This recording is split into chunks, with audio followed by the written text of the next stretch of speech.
নমস্কার। আজ আমাদের বিশ্বকবির গীতবিতানের পূজা পর্বের 14 নম্বর কবিতা। যারা কথা দিয়ে তোমার কথা বলে, তারা কথার বেড়া গাঁথে কেবল দলের পরে দলে। একের কথা আরে বুঝতে নাহি পারে, বোঝায় যত কথার বোঝা ততই বেড়ে চলে।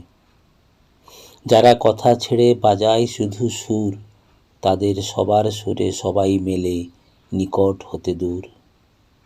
বোঝে কি নাই বোঝে থাকে না তার খোঁজে, বেদন তাদের ঠেকে গিয়ে তোমার চরণ তলে।